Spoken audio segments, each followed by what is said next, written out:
and she showed us her boobs. I mean, little did I know that one day he would be in the 1975. A sanitary towel on the side of the motorway. That was a real highlight. Get over yourself, babe. You're in the background and no one can see you. And there's a family sat outside their house watching the scene be filmed, eating KFC. Waterloo what? Hello everybody, how are you? I hope that you're very, very well. I've just moved into my new home and look, that's me in the background. My bedroom has got mirrored wardrobes and I hate mirrors on anything that's not a mirror. So that's a door. It's not a mirror. It shouldn't be a mirrored door. I just think that mirrors should be used for mirrors and not for doors, because every time I move my doors I'm like, oh my god, I'm gonna get 7 years of bad luck because I'm gonna move them too quickly and kill myself. Or you know, like you wake up in the middle of the night and you open your eyes and you can see yourself and you're like, that shouldn't be a thing.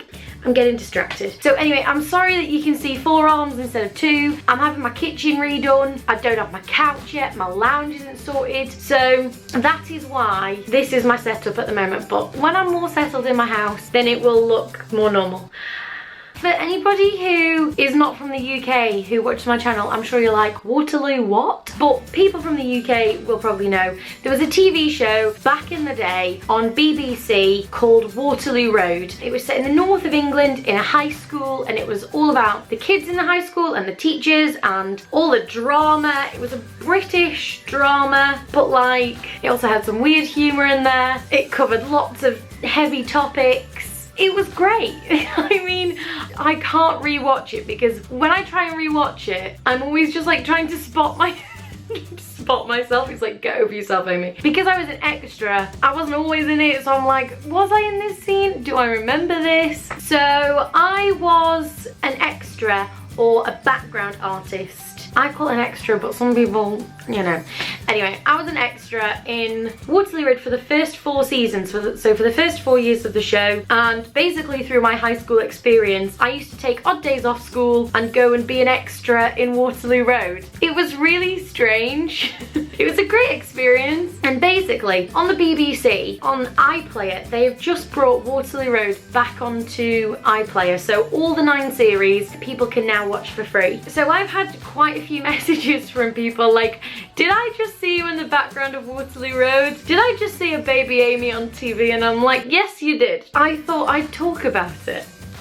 I've never really talked about it before because I always think it's not like, I used to get paid for it, but it's not like a real acting job because I wasn't like a character. So I never really talk about it, but it is a thing that I did for 4 years, and like I love watching videos of people on YouTube talking about their experience on a reality show or in the background of a film or doing whatever. I'm always really interested in those kinds of videos, so I thought I would share my experience for anybody who is interested. I did audition once. I did audition for like a bigger role, for like a real role on the show. It wasn't like a specific one with like scenes and stuff. I had to like go into a group and it was more like an improv. Right, I'm not that bad at improv now because I'm less in my head and I can kind of be a bit more casual with it, but I used to stress so much in improv. So I tell you, it was bad. Not a chance am I getting this part, and what a surprise, I didn't. So yeah, so I thought I would start with the whole thing. So when I was around about 12, I was in a production of Annie. I then went from Annie into another show where I had a lead role, and in my theatre group I just used to get a lot of big roles. So my mum was like, maybe we should get you in like an agency, and I was like, I want to go to drama school, and my mum was like, no. So my mum was like, we'll get you in an agency, let's see what happens. I got some headshots. I remember I went to go and get my headshots done. The guy was like, okay, we're gonna start taking pictures, and he just kept taking pictures, and then he was like, you've not blinked yet. And I was like, what? And he was like, yeah, you've not blinked once. And I said, yeah, you're taking my picture, so I don't want to blink. And he was like, that's really creepy, you should probably blink a bit more. So then I was sat there having my picture taken, and then I'd be like, I can just not blink for ages. Anyway, I'm getting sidetracked. I've got my headshot, signed up for an agency. I never even had to audition. I think they just saw that I'd been in shows. I'm pretty sure nobody ever came to see me or anything. Anyway, they signed me to the agency. And I got a couple of auditions. I auditioned for Waterloo Road, and I also auditioned for Emmerdale at one point. So yeah, they used to just basically call up and say, do you want to go and be an extra in this TV show? And I was like, Cool. I remember the first day so vividly. So we had to drive, it was about an hour and a half. So I'm from Blackpool and it was in Rochdale. So we had to get up really, really early because your call time was like 6:30, I think, 6:30, 7. So we had to get up super duper early and then go off to Rochdale. Thank God my mum had like a flexible job because she could just drop everything and drive me down the motorway. I remember on the first day we went into this like big green room and there was loads of other teenagers there, and they then took us through to costume and we got like a school uniform. So we were told to go in a base uniform, which was like, you know, a basic shirt, skirt, tights and, you know, school shoes.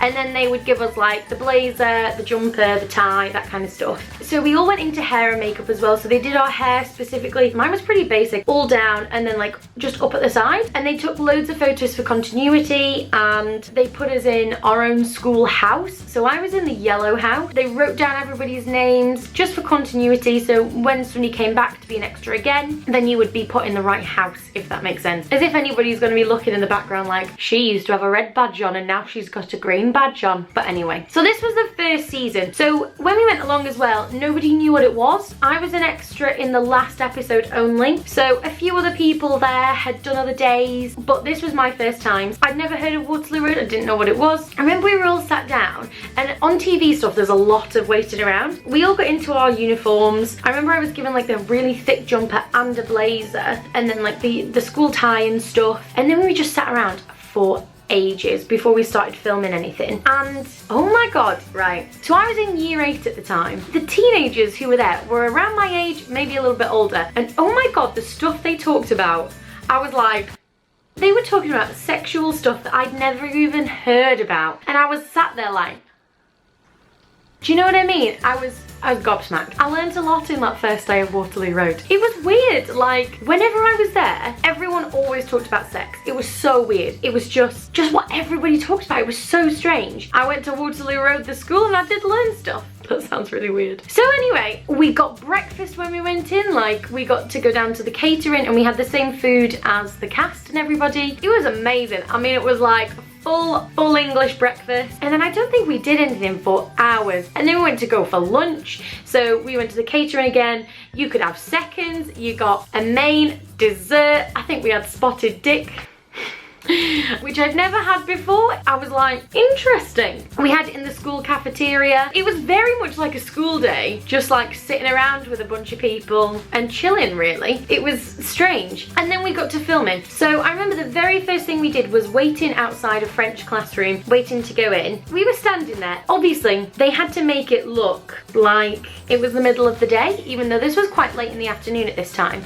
And they had these huge film lights to make it look really bright. And I was standing there in my thick jumper and my blazer, and I was getting really woozy. I don't know why. I think I hadn't drunk anything all day or whatever. So anyway, I'm really woozy. There was a lady who like looked after us. Her name was Beryl, and she was like the extras kind of like chaperone. And I was like, Beryl, I don't feel well. I nearly fainted, and she sat me down and took my blazer off. Right, I'm like not a big sweater. I'm really going off on tangents here, but I'm not a big sweater. And I had sweat patches that went, oh my god, it was like I had something wrong with me. So they sat me down, and then they did a couple of shoots of it without me, and I was like, I'm on a bloody TV set, and here I am sitting down and watching instead of doing it. Oh my god, I was fuming. So anyway, they gave me a drink. I ended up being fine. I got up, joined in the scene, and we still did the like outside the classroom going in while the teachers had like a gab. The thing is, I didn't know who they were. I didn't know the storyline because it hadn't been on TV yet, so nobody knew what it was going to be like. So then we did the scene inside the classroom, and this is probably my like biggest portion of like just me on the screen essentially, but I'll come back to that bit. So as I say, it was set in a school in Rochdale. I think it was like an old high school, but the set was amazing. Like the attention to detail was incredible. Obviously it had been a school. They really utilised all the space. There was like little notes about the characters in the TV show everywhere, and obviously in the first season you only kind of knew the characters who were in that scene, but as the series went along you'd look and you'd see like artwork from like a particular character, or like something being put up by a particular particular teacher. The art department did an amazing job on the show. An amazing moment. I don't know if it was the first day. It was quite early on in my time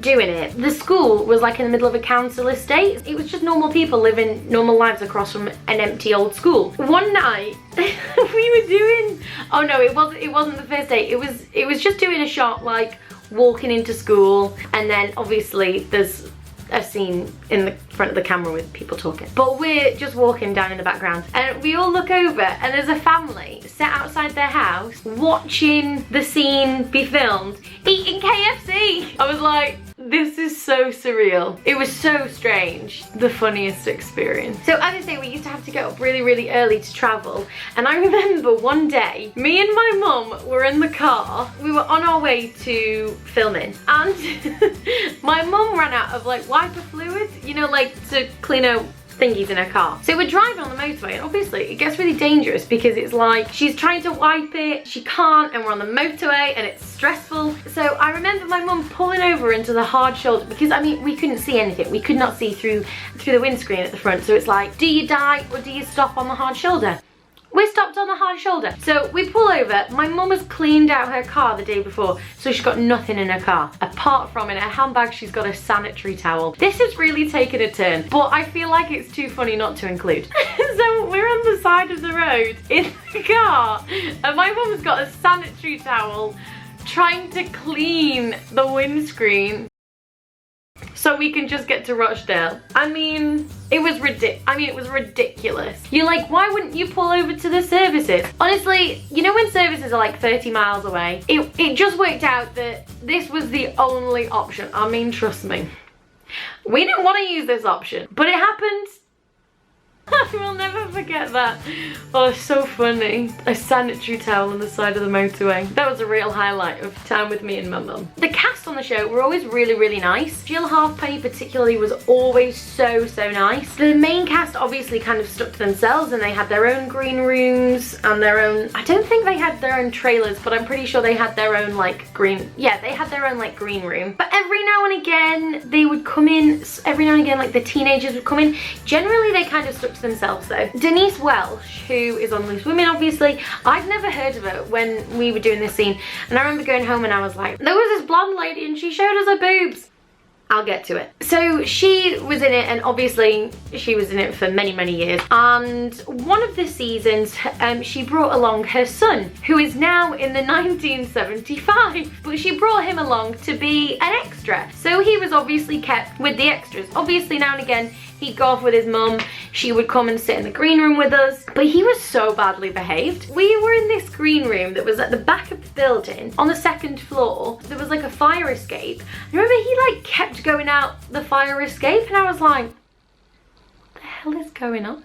I just knew that he was this famous woman's son. I mean, little did I know that one day he would be in the 1975. It's weird, isn't it? I remember at the time saying, oh, Denise Welsh's son was in it and he was really badly behaved. I mean, he wasn't like rude or anything, he just like kept going off on his own, and we were all sat there like, what is going on? So yeah, it was weird. Yeah, the teenagers who were in the show were generally pretty nice. Is her name Chelsea Healy? Chelsea Healy, that's her name, isn't it? Janice? She played Janice, am I remembering that correctly? But she was so nice. She was always really friendly and like really chatty. I remember I had a Motorola Razr, which was my mobile phone, and I had this like diamante cover on it, so the whole thing was diamantes, and she was obsessed with it, and she was like, oh my god, I need that phone. I loved it when we would do like corridor scenes, because I would always be like, can I be on the phone? I'm such a knobhead. I mean, you'd just be walking through a scene, but I'd be like, yeah, can I be on my phone? Can I be on my flip phone Motorola Razr? Thanks. But they were like, get over yourself, babe. You're in the background and no one can see you. It was a really strange thing, actually, to be in a show with teenagers who they're like being paid loads and getting to say words, and you're just in the background.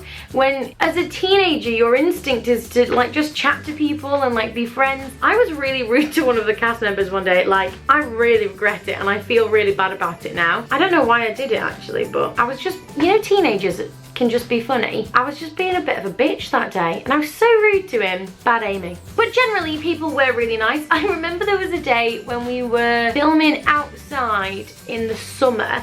I'm sure it was when somebody had a gun and we all had to run. Somebody in the school had a gun and we all had to like run across the field. And I remember we were all standing out there baking in our school uniforms. We had our blazers on, we're all sweating. And somebody came out and like handed ice lollies to all the cast in between, and we were all stood there like, I'm dying. Do you know what? Let's just talk about the food for a second, because you know how I said in the first season we got loads of food? So you got 3 meals throughout the day. So you got your breakfast, your dinner with your main course and your dessert, and you used to get seconds, and then in the afternoon you get sandwiches. I tell you, as this series went on, what you got was less and less and less. It was weird because definitely their budgets must definitely have gone up, but I suppose they need to pay the cast more. We were never paid more per season, but we definitely got less food. By the last season I did it, we got like a little, you know, like a lottery ticket. You get a lottery ticket and then you go and hand it over to be like, this is me getting my food. And I remember by the last season, you didn't get sandwiches in the afternoon, you just got some biscuit. And I'd be like, excuse me, I'm hungry. And so I don't know if people are interested in like how we were paid.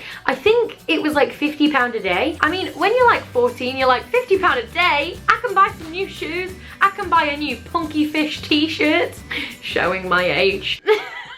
At the time I was like, 50 quid, amazing. I mean, to be honest, for doing like, we'd maybe do like 2 or 3 hours work generally.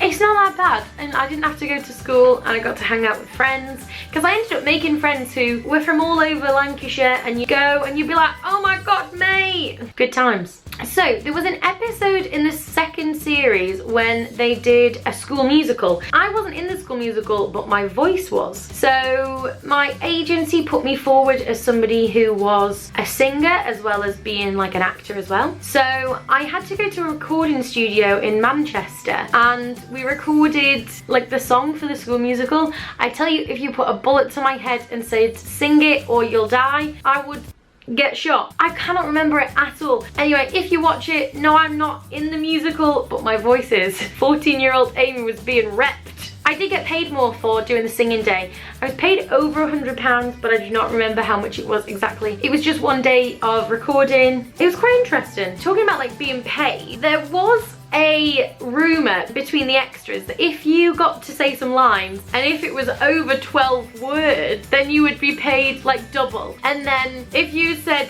more than 24 words, it'd be double. And it's like, I'm sure that that's not how it was. But I remember when they'd be like, right, somebody's gonna have to say a line, who wants to say it? And everyone would put their hand up. I mean, it was just totally random. But sadly, I never got any lines. Other than the school musical, oh my goodness, there was a scene in, I don't know, I think it was the second season, again, maybe. But basically, we had to do this like dance routine in the art room. I remember it was to this song, it's coming up, it's coming up. It's there, oh, you've got to miss it on you. You know that Gorillaz song? It's there, oh. How could you not know it from that amazing rendition? Anyway, again, my agent was like, yeah, Amy is from a musical theatre background. She can dance. Everybody else who'd been put forward for this dance by their agent, they were like real dancers. Like I can do the steps, I can, you know, sell it. I'm not a dancer. I'm not now, and I certainly wasn't then. So everybody else was like, they were like, can you do some hip hop moves? And I was like, no. Do you know what I mean? It's just not me. That was interesting. And I remember they were like, okay, and they put me in the back corner. So in that dance scene, I think you can see the back of my head, and that's all you wanted to see of me. I tell you, it was not good.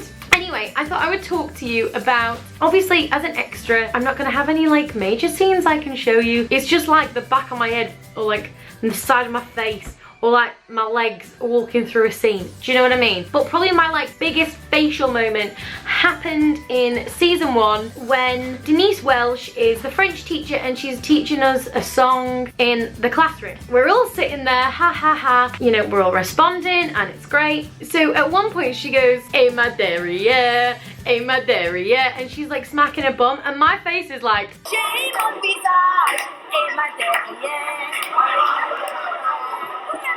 Right, so on our reaction version, when she was just singing behind the camera, when she said "ma derrière," she lifted her top up and showed her boobs. That was my genuine I mean, they got my genuine reaction. Obviously that's why they used it, because I'm like, when you watch it on the TV, it's like, God, she's overacting. But actually we were seeing her boobs. That's what happened. So anyway, that is my experience of Waterloo Road in a nutshell. I hope you enjoyed this video. Thank you for watching. If you want, you can subscribe to my channel. That'd be really cool. I'd like to get to 50,000 subscribers by the end of the year. That would be amazing. Or you can follow me on Instagram or Twitter. I'm really funny. Anyway, I will speak to you soon. I love you lots. Thank you so much for watching. Bye.